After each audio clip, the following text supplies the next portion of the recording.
Yes, Fuse ODG here, representing that new African nation. Currently in Ghana right now, at home, where you're supposed to be, where we're all supposed to be. This is, the motherland for the kings and queens. Obviously, growing up in London, some of you may have grown up in or London, US, Europe, wherever, outside of Africa. Growing up in London, the perception of, the motherland was so negative to the point where, it wasn't so cool to associate yourself with being African. And to me, it's been like 400 years of, self-hate seeds that's been planted in us mentally for us to turn our backs on where we're from. And the psychological effects of being bombarded with these negative images and these negative narratives is massive, and it's time for us to undo it. It's time to unlearn and relearn. It's time to replant or uproot the self-hate seeds and plant self-love seeds.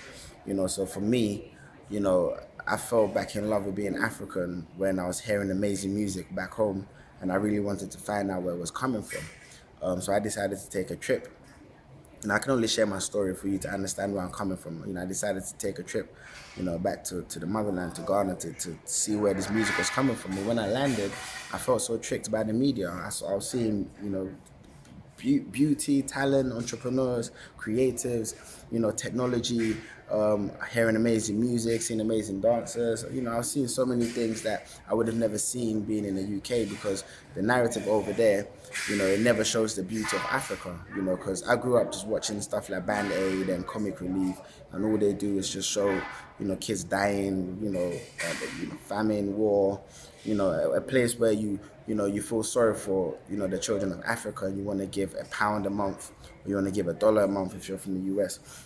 But to me, I always, growing up or being older and kind of educating myself, I realized that was crippling to the motherland, because if you're giving £1 to Ghana and you're going to Vegas and spending 10,000 a week, it doesn't make sense, because same way people are dying in America, there's drugs, there's famine, there's war, but America don't tell that narrative.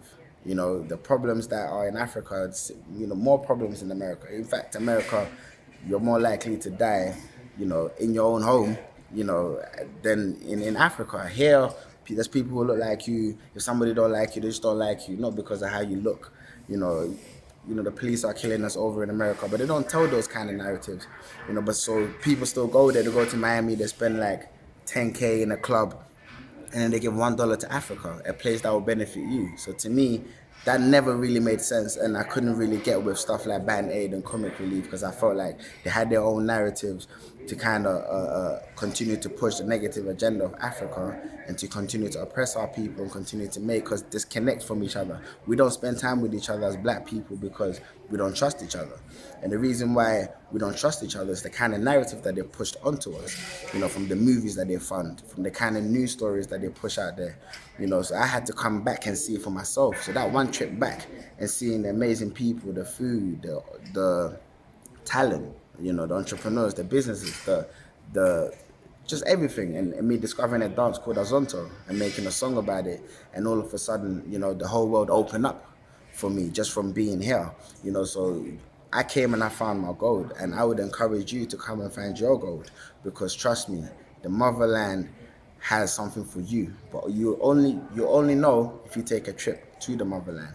And the structure out there is made for you to not want to think about taking a trip, because it's going to be a life-changing trip for you. It's been life-changing. It's been life-changing trips for many people who have traveled back, on their own pilgrimage, to the motherland. So definitely, I'd encourage you, come and find your gold, because trust me, taking a trip back to the motherland open up the whole world to you, man. So yeah, man. Obviously, New African Nation Conference. Today we had the New African Nation Conference. The idea is, you know, it's a beautiful time where people are now embracing their culture and embracing Africa, and people are coming back home to have a great time. But we want it to be more than coming and turning up. We want to have conversations. We want to find ways that we can build together. Especially if you want to move back home, where do you go to? Who do you speak to? And that's what this platform is for. To bring all these like-minded people together so we can have a constructive conversations about how we can if you know, invest in the motherland. If you want to buy land, who to talk to? If you want to visit Ghana, where do you go? You know, if you want to, I don't know, like start your own business, what lawyer do you talk to? You know, it's just start conversations. You know, today people are bringing up problems, and also people, the same people bringing up solutions to the problem they even brought up. So it's nice for these kind of conversations to happen, and you know, I'm glad that New African Nation Conference is, you know, is the platform for these kind of conversations and solution platform, you know, kind of event. So yeah, it was a beautiful day today. Wabafe akwaba nti mumbra fie wa ye twa wo aha sei ne wo fie nti wonya ne ntena mumbra wa ra it's yes, it's your boy Fuse ODG, and I want to say a big shout out to gotkushTV, getting you high on knowledge on how to move back home, and big shout out to Voyage to the Motherland, because you already know they have the blueprint for you to come back home, bruh.